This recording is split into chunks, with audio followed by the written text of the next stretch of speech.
Um, so I got back into learning Japanese again, and I want to share my story how I got to this point.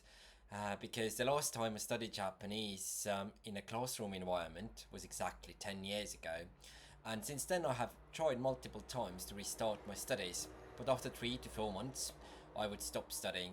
Looking back, I can clearly see that the reasons for this were poor strategies and a lack of information online. I hope this video can give some tips to anyone learning or getting back to learning Japanese.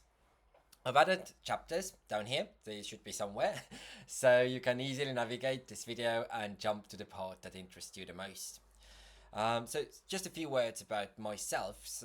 Back in 2013, I passed Japanese language proficiency test N2. So there's like 5 levels, and N1 is the highest. I got N2, and the points that I got weren't that highest, but I managed to get this level without any specific preparation, just by attending Japanese classes that didn't focus on JLPT. I think I can make a separate video about my experience, because otherwise it would take us away from the main topic of this video. But of course, when we get to a language learning, then everything lies in the motivation. We always have to think about the ultimate goal. Why are we studying? Or why do we want to restart our studies? And in this case, of course, Japanese language. For me, the question is always not so difficult, because I've majored in Japanese studies.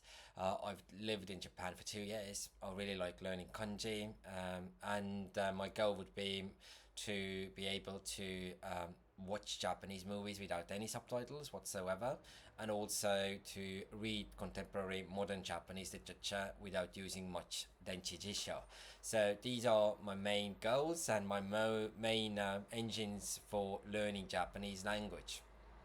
Uh, but of course, the motivation has to be something big for all of us, because if you just go to a good Japanese movie, or do an exhibition, and after that get a small itch to do the language study, we might find ourselves in a place that in a month's time we don't really want to spend our time learning kanji and doing other Japanese grammar exercises. Now, the other question, when we have dealt with the motivation, is of course the time management. And it is important to think how much we can spend on daily or weekly basis on our Japanese learning. Language study does take time. If you have the motivation, it probably won't be difficult, especially in the beginning, to find those time slots. But when the burst of motivation is gone, you should still be able to continue. When I restarted my studies, I was always eager to spend a lot of time on them. But if I or you set a goal for the long run, you won't feel bad when you start doing exactly as much as you intended. In my experience, the best thing to do is to study a bit every day. It just needs 15 to 20 minutes, and that's more than enough. This way, you will keep the language active all the time, and the progress can be seen quicker. Another tip is not to skip your studies, even if you feel really tired, or you feel that there is too much on your plate. I'd say that, of course, sometimes we come home after a long day at work, we feel really knackered, and then in that case, I'd say we don't need to study new material. If we just open maybe a text we read yesterday or 2 weeks ago and reread it, or look at the vocabulary list that we were studying before, it's already studying. And also another thing is that sometimes we might feel that, I try to study in the evenings, but I'm tired. And when we are tired, of course, the study isn't that effective. In that case, I'd say switch your learning time to mornings. Just wake up 15 to 20 minutes earlier, and you have the time to do the language studies when you're fresh and awakened. So now we have dealt with the motivation, we have dealt with the time management. and now we have to understand where are we standing. If it becomes really important if you are studying on your own. And when I started learning Japanese, I always actually restarted learning Japanese would be the correct term, because then I always did the sample tests for JLPT. I browsed different Japanese language learning resources, and everything that was below N2 felt too simple. Of course, there were grammar and a vocabulary that was not that I had forgotten or hadn't studied before, but I was like, okay, I can do it on the go. And this was actually one of the biggest mistakes I think in my strategies, because when you are faced with a lot of new vocabulary, grammar, let's say in my case with N2, and then you find that there is some N3 grammar and vocabulary you also don't know, it piles up and you end up with having a huge pile of different vocabularies and grammars and kanjis that you have to master, and this is very demotivating. That's why I think one of the biggest steps would be to start from a lower level and drop your level, even if you feel the material is going to be simple. Well, you're just going to go through them much quicker, and I think that's perfectly fine. Uh, Study resources. So we've established our level. Now we have to invest into our study materials. Of course, if you are gonna go to a traditional language course, it's easier because you're gonna be placed and the teacher will be giving out different materials. But I think most of us are self-studying, and although there are many YouTube videos and different online resources for studying Japanese, I still prefer learning with textbooks, as I can really track my progress. That said, I have also found many YouTube videos that work for me and explain certain parts of the Japanese language better. For instance, Koto Academy, there's also Nihongo no Mori, so these resources are real good. And when I first restarted my Japanese language study, I started with textbooks like Tobira, and I do have it right over here. This massive textbook, and I bought also the grammar one and the kanjis. And then I also used Bunka Chukyu Nihongo. Said that I have done them half of both of them. I didn't complete them because my motivation was lost halfway through.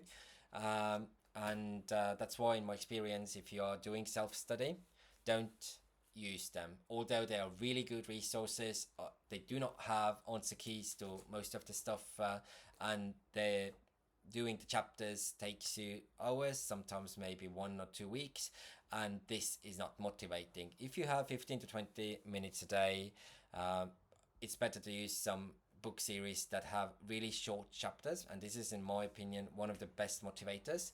For instance, there is Somatome, Try, and Kanzen Master series. Somatome looks like this. I think most of you maybe have seen it. Kanzen Master looks like this. And we also have Try, which looks like this. Uh, um, if I was if I was to suggest where to start from, I would suggest starting from JLPT4 grammar. Let's take the same Kanzen Master book. For me, it was fairly simple. I did 5 chapters a day and finished the textbook in less than 2 weeks. Reading the sample sentences, I understood that this was the right decision. Basic grammar is mostly used in everyday conversations, and when I studied N2 grammar, I felt at the one point I was really trying to use it in my speech, so making my Japanese language sound unnatural, because Japanese actually use N4 and N3 grammar the most. N2 grammar mostly is used in the news or not used in the speech at all, just in the textbooks and books and so on. So this is one thing to keep in mind, especially if you want to get better conversational Japanese. Do N4 and 3, try to drill them as much as possible, and then just go for further. For the following levels, I've decided to go through N3 textbooks. I will start with kanji, then go to the Try grammar. Then I will do the vocabulary that I'm really looking forward. And the reason is that I have lots of read real Japanese books. And when I try to start reviewing or getting back to Japanese with those books, I discovered that my vocabulary was somewhat limited, and I was quite surprised. And then, and the reason I was surprised was that in Japan I can get by in most of daily situations. I have no problem speaking with Japanese acquaintance, friends, getting my um, address registered and so on. So I was like, how come I have so many words that I don't know? And I think these books are really good to kind of get to diversify your vocabulary. Immersion is another topic that comes up when you look up how to get better at any language. And of course, immersion means to try to surround yourself with the language as much as possible, be it movies, be it music, whatever you can find. If you have Japanese friends, even better. But there's one thing I would like to maybe note is that the immersion has to be balanced. Balance is key. And why I'm talking about it, because if you do immerse yourself so much that everything in Japanese, maybe you have all the Japanese notes around the home, you watch only Japanese movies and anime, maybe you also change the language in your old appliances, it might have the counter reaction. So that's why don't forget about your own culture, maybe the international culture. Just do balance it out, so you would have a diverse cultural surroundings. So now we're getting to the conclusion. I think this video is quite long already, but to sum up this video, my tips for self-study and restarting your studies are: define your motivation for studying Japanese. Try to find 15 to 20 minutes a day for your studies. If you're too tired, just review your previous study or change your study time. Understand your Japanese level.